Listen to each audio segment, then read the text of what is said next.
I first met Joan Van Vleck around 2005 at a Women's Giving Alliance annual meeting. It was my first introduction to the Women's Giving Alliance.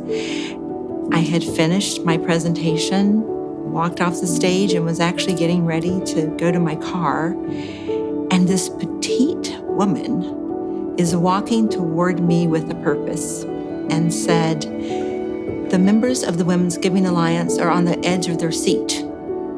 After you talked about what was happening to girls in the justice system, they are demanding that we do something." And she said, "What are we going to do about it?" And I knew at that point there wasn't a choice, that absolutely I would follow her lead. I actually connected with Joan before we even started the Policy Center, when she was part of the Leadership Council, part of the group that was really wanting to dig deeper as to the girls that were being sent away from our community. And that's really when we uncovered just what was happening even in our schools with our elementary school girls.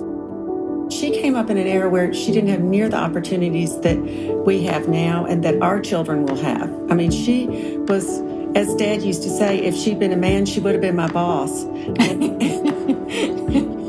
I mean, she really was, and she did the most good she could do within the confines of, that generation. She went with me to Tallahassee and presented before a committee hearing at the Senate. And she talked about learning about girls in the juvenile justice system and how she wanted for the girls that we were working with at the Policy Center the same things that her daughters had had.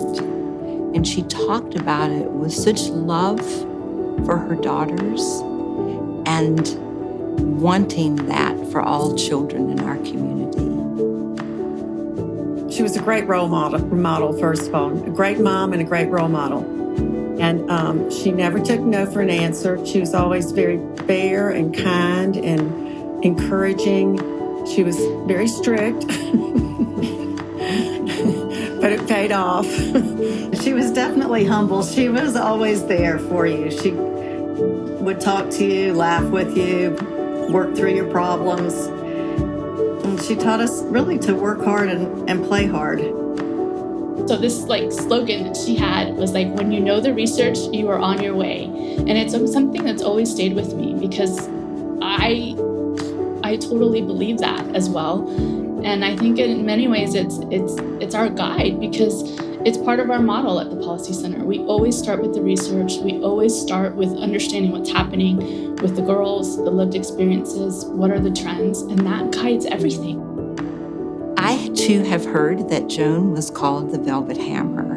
And for someone who had the privilege of, I would say, being mentored and being coached by Joan, if I had to think of the words that would describe Joan Van Vleck, I would say Joan was determined, she was strategic, she was focused, but she was equally kind.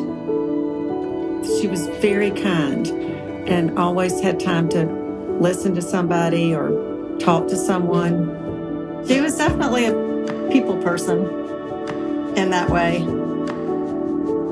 But she wanted her facts too.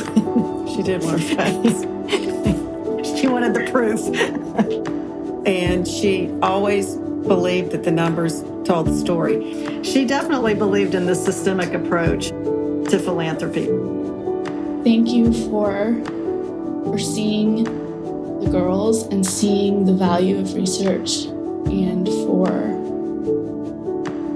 investing in the Policy Center and just showing up, because she always showed up for all parts of the Policy Center. To just thank you, and I hope that we're making you proud. Hopefully she'll be an inspiration. I think that's what she would like to be, is an inspiration for people to get involved and do philanthropic work and do it in a way that they're extremely passionate about it. That's what she always told us too, is it doesn't matter how little you think it is or how insignificant. If you get in there and really work and do, you'll make a difference. And you just have to keep doing it. And the more people that get involved in your organization, the bigger difference it makes. I would also say I will miss Joan. I will miss how she really made you a better person. Joan's expectations were so high, so when you were in her presence, you wanted to meet those expectations. And she deeply changed my life. And it's nice for us to see how much she is loved by others too. And appreciated. She liked doing things quietly and getting the job done, but she never wanted the recognition for it, I guess. And it's a way for our family to be together and revisit what she's done and all the wonderful things that she is and was.